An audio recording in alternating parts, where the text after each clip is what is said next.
for coming out. All right, is everybody ready? All right. Honestly, I was already going to step to the podium today with quite a heavy heart, considering what happened this past weekend. You all know I'm a veteran, so a lot of Americans celebrate Veterans Memorial Day. I was personally mourning during Memorial Day and thinking about some of the friends, those brave men and women that I've lost in the past that have given the ultimate sacrifice for our way of life. But in addition to that, about 1 o'clock in the morning, I received a call where a 10-month-old had been shot in our community. So I was going to step up to the podium today with that on my heart, but as we all know, over the last couple of hours, there have been some developments. So the bulk of this press conference, we will talk about not only crime in our community, but law enforcement. To just go back a little bit, I have to go back to February. And in February, there was an outbreak that not just affected our community and our state, but the entire globe. That outbreak has changed our lives, has changed our livelihoods. To date, we have over 190 of our neighbors that we have lost due to that outbreak. I've personally lost friends, I've lost a mentor, and those families are still reeling to this day. As far as the way our livelihoods have changed, we know that just across the river, Diamond Jacks has closed for good. Our area lost hundreds of jobs. We know in Shreveport, there has been a forced reduction of a lot of our big employers. Bentler Steel is one of them. My brother works at Bentler Steel. And our livelihoods are changing. People are not only hurting from their family members and friends who we've lost or been sick during this public health crisis, but they're also anxious and their pocketbooks are hurting. They're trying to figure out how they're going to make ends meet. Even if they haven't been terminated, a lot of our citizens have had their hours reduced. And the reason why I start off with that preamble is to tell the community that we already were hurting prior to the events of this weekend. The last thing that we need is an unnecessarily violent or bloody summer. Now on to the 10-month-old that was shot this weekend. I spoke to both parents, spoke to Mr. Williams and I spoke to Ms. DeBose, and honestly they encouraged me. They're happy that their baby boy is having a quick and full recovery, and it was good to talk to him, but I gotta say it's bad because I've had far too many of those conversations.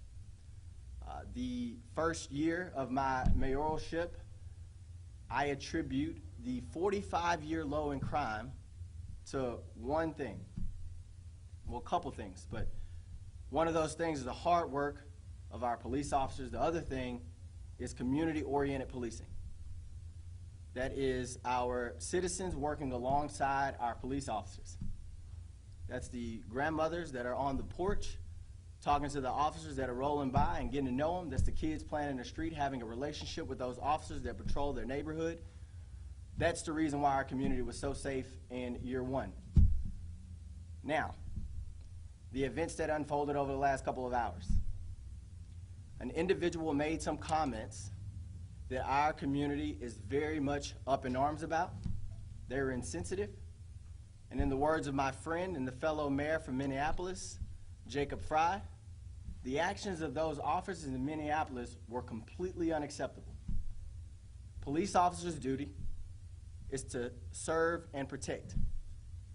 Not only was the duty absent in their actions, but also an element of humanity was lacking.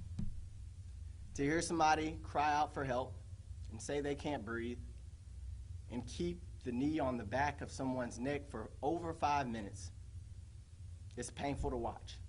And honestly, at this point, I can't even watch these videos because we see them too often. I want to say that not only does the comments of individuals that in no way, shape, or form represent the sentiments of the Shreveport Police Department or my administration drive a wedge between what we need to accomplish as a community, but the actions around the country also is driving that wedge. If we're going to be successful going forward, if we're going to avoid a violent summer and remainder of the year, we have to work together. So, I want to reassure the people of Shreveport that myself and Chief Raymond, who will come up in a moment, we are committed to serving and protecting our citizens. I know I might have been ambiguous about some of the elements that played out over the last couple hours, but understand there is currently an investigation, and I'm not going to say anything to jeopardize that. A part of our Constitution includes due process. So we absolutely need to let that play out. And I'll say for those people that are furious in this moment, to be patient and to watch that process. It's been multiple times since I've been mayor where there was an incident that's similar to this, where there's a lot of eyes at the forefront of this at the beginning, but then by the time justice is served and we talk about the end state, nobody is around. So, I need you all, as the community, to stay committed to this just as we are. One thing that I want to announce today, I'm announcing the 22 members that comprise the Shreveport Commission on Race and Cultural Diversity. This committee will begin their work in June, which will include making recommendations on how to build trust between law enforcement and the communities of color. However, the Race Commission's work will not be limited to public safety. They will also evaluate the disparities in health outcomes exposed by COVID-19 and will explore other initiatives that can improve race relations in Shreveport. I know that things are not perfect. We have a lot of work ahead of us, and I'm committed to that work, but this is going to take a team effort. And speaking of a team effort, I'm happy to be flanked by our Public Safety Chairman, Councilman Grayson Butcher, and also I've spoke to Councilman John Nicholson, who both have endorsed us having body cameras for all of our police officers, us finding that funding and making sure that all of our police officers have body cameras. Chief Raymond will come up in a minute, and he'll also be able to address other policies that are rolling out. I'm also happy to be here with Councilwoman Fuller, who is the Vice Chairman of the City Council, and Councilwoman Tabitha Taylor as well. All of us are committed to making sure that Shreveport is the safest place it can possibly be. At this time, I'll bring up Chief Raymond. Chief.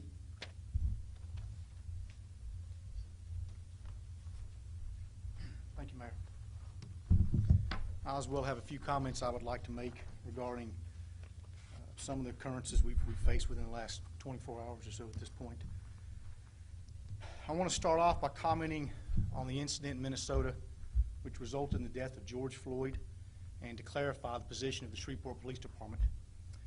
I was an instructor at our police academy, and I taught use of force and defensive tactics as part of my daily duties during that time.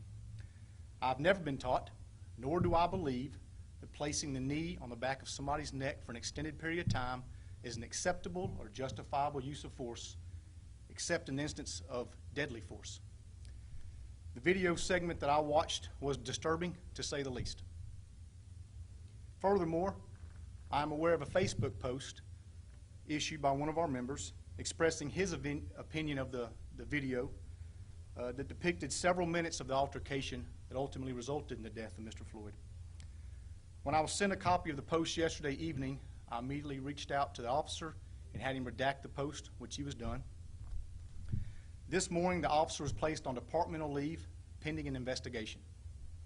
As per policy, and to ensure that the officer under investigation is granted the opportunity of due process, I will not comment further at this time as to the incidents in Minnesota, nor to our internal investigation. As I have proven over the last 18 months, I insist on leading an agency with integrity and putting the needs of citizens above all others. If a violation of our policies, and more importantly, a violation of the public trust occurs, then I will deal with it appropriately, as I've always done. No doubt, tensions are high, both nationally and locally, as a result of years of distrust of policing methods and practices. Oftentimes, as is the case today, incidents occur to further erode that trust, and even if the incident was hundreds or even thousands of miles away, damage is done to the entire law enforcement profession, and we in Shreveport are not immune. We simply cannot move forward if we continue to tiptoe around one another and not have an action plan. We have worked hard to improve relationships between the Shreveport Police Department and the citizens of Shreveport, but many of the issues we face today are historical in nature and have existed for over 100 years. We cannot erase history, and we certainly cannot heal all wounds in the last 18 months. To date, we have implemented pertinent training for our officers to include cultural diversity, de-escalation techniques, and dealing with mental illness. Our officers are encouraged to engage in non-enforcement citizen contacts on a daily basis, the goal being to get to know one another and building relationships outside of an enforcement contact. We have reviewed, amended, and added dozens of policies so that our officers know what is expected of them and so that we can hold officers accountable when those expectations are not met. I would like to announce that we are looking for an opportunity to commission a study focused on determining any racial biases within the department and suggesting any policy changes to address those issues.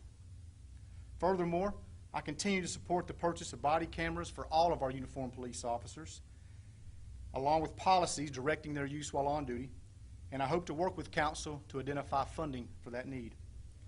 Perhaps most importantly, we intend to host town hall meetings and provide an opportunity for citizens and police officers to discuss national and local events that are a cause for concern and necessitate an open investigation with regard to investigative practices, policies, and procedures.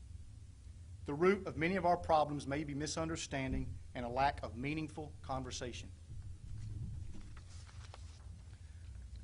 We will do our part, and I ask that all of you take a step forward and join us by doing yours. Thank you, Mayor.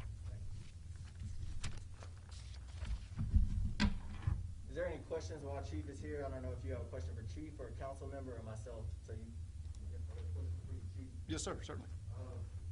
Officer, any questions? Has he had any disciplinary problems in the past? And has that been made public? If so. I have not reviewed his internal investigative file at this point, so I cannot accurately answer that question. What is the approximate cost for body cameras for all the officers? The plan we're looking at is to purchase 400 body cameras, which will cover every officer that works in a uniform capacity. It wouldn't include those that sit at a desk and do investigations and may work undercover. It's a 5-year plan, and we also need to get tasers. So we have 2 quotes. One includes body cameras and tasers, and it's about $865,000 the first year, about $600,000 thereafter for the next 4 years, for a total investment of about $2.9 million. If you just wanted to purchase the cameras, it's about $2.1 million total 5-year investment. So at a time where we're having budget challenges, we also need to find funding to further promote public safety and confidence in police officers and citizens and the like. Is that a fair statement? Certainly, and we've listed, body cameras have been an unfunded need for years now on the budget. It's been a need we've tried to address previously. So do you plan to explore all funding sources? Is there funding perhaps at the federal level? Yes, we have a grants coordinator. She looks for those opportunities. In previous years, 3-4 years ago, the only opportunities available required match funding, and the city was not in a position at that point, is my understanding, to meet the match funding. So if you had needed $3 million, the city would have to come with $1.5 million. Currently, there have not been any opportunities available to us even for match funding, but we're certainly looking for any opportunity to kind of get our foot in the door. We do have 90 body cameras at this time, but 90 body cameras doesn't go very far when you have over 500 police officers. Even before some of these remarks, there have been, seems like a big increase in the number of shootings at least recently, and even with statistics showing that crime is down overall, the perception is that it seems out of control, especially after the 10-month pushback. Is there anything different that you all hope to be doing? Well, I think certainly the effects of COVID-19 have had some negative effect on our policing abilities. And what I mean by that specifically is we have not been able to put some people in jail that otherwise we would have arrested, even if it's for a minor offense or one that you might consider nonviolent. I think certainly the more individuals that are walking the streets that should have at least been booked into jail and gone through that process, and that they have not, that's going to contribute to higher crime. Even if we're just responding to misdemeanor type crimes, that takes away from a police officer's ability to be proactive and prevent more violent crimes. Secondly, I think you can look at the fact that we're asking citizens to stay at home, stay in your house. So you can anticipate that there will be an increase in some domestic violence or household violence, and we have seen some of that.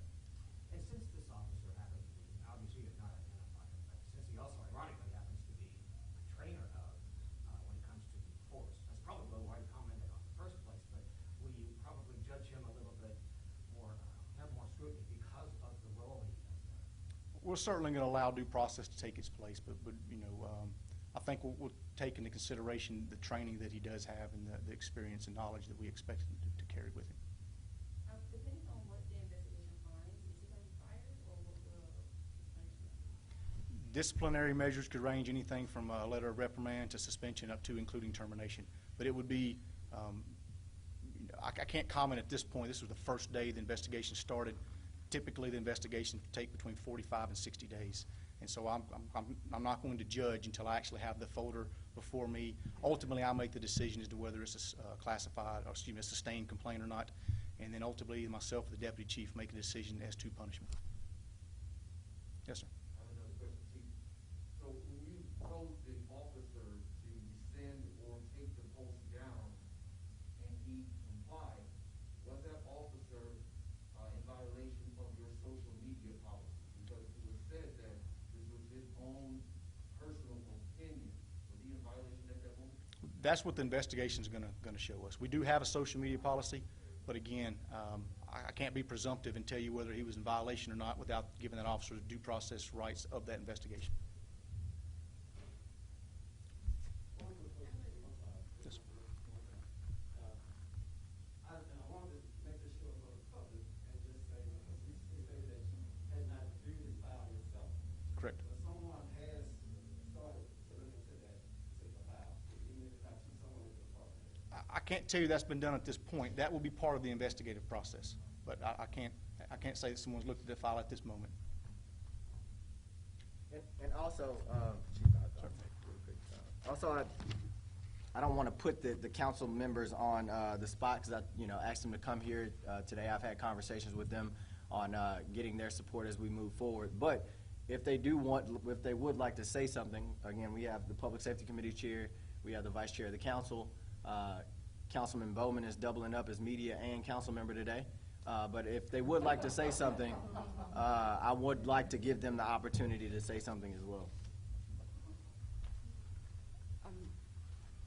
I'll just say that our role as the city council is to be checks and balances as legislators, and we are not the right, we need to we need to cooperate as completely and as sincerely as we can with the administration so that we can reach proper conclusions. Additionally, I want to welcome comment from the public. I've been contacted by a number of citizens. I expect to hear from more, but this is an opportunity for us to unify behind a common goal of our public safety, health, and welfare. I welcome any of you in groups or as individuals to reach out to us with your concerns and with your possible solutions. This isn't a time for finger pointing. It's a time for us to come together to heal and to find solutions to issues before they become bigger issues. Thank you. Thank you, Mayor.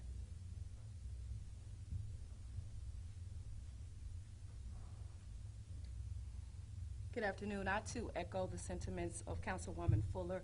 But I wanted just to reiterate to the public, because I know that there are a plethora of emotions. I feel them myself that I share with the chief as long with the mayor. And I think that we are implementing policies that will go in and make sure that we work together to build community. We cannot build community with what we've seen in the last 24 hours with this level of distrust that is felt among so many of our citizens. So we will work actively, let the process pan out the way that it's supposed to. I'm sure that all of the citizens will be paying attention just as we are as council people. In order for us to build a strong community, it takes all of us working together. And we want to ensure that public safety is not compromised at any expense.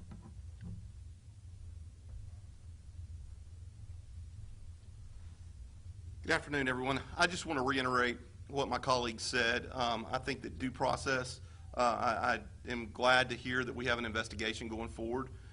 There are civil service rules and regulations that have to be followed, and I think we all should honor that and know that the Shreveport Police Department is going to do the best job that they can to make sure that that they are investigating this properly. Secondly, I want to say that I feel like that whatever the police department needs and that will make the citizens and our officers safer, you have a commitment from me and I think the rest of my colleagues to make sure that we find the funding to be able to protect our citizens and our police officers. Thank y'all.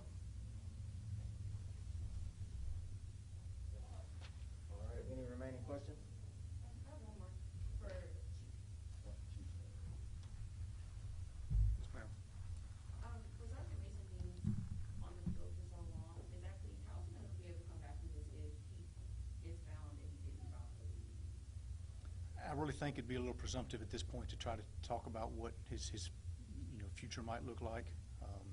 So I'm gonna have to hold those types of questions until the conclusion of the investigation, and I'll be happy to address some of those things 60, 75 days out from now.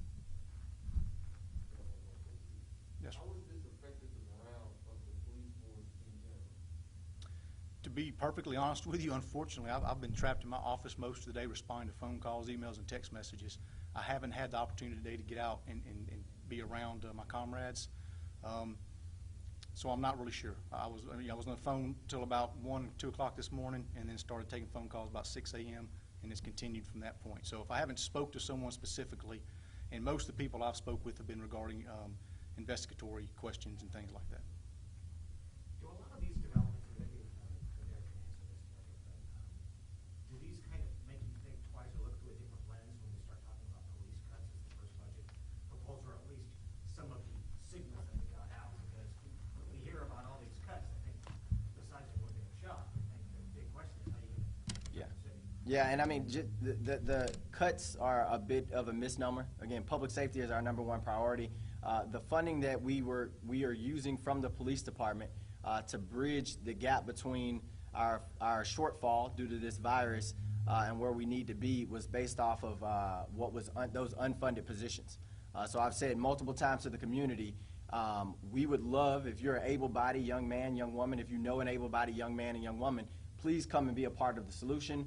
Join the police department. What this does say, though, in talking about finances, as you heard today from our council members, they're committed to using what funds we do have available to making sure we equip the officers that we do have. So if we aren't up to the 560 officers that's on the books, if we're down to 500, we can be down to 400. We need to make sure that they have the proper equipment so that they can go out and keep this community safe. And we all are committed to that end. All right, thank you.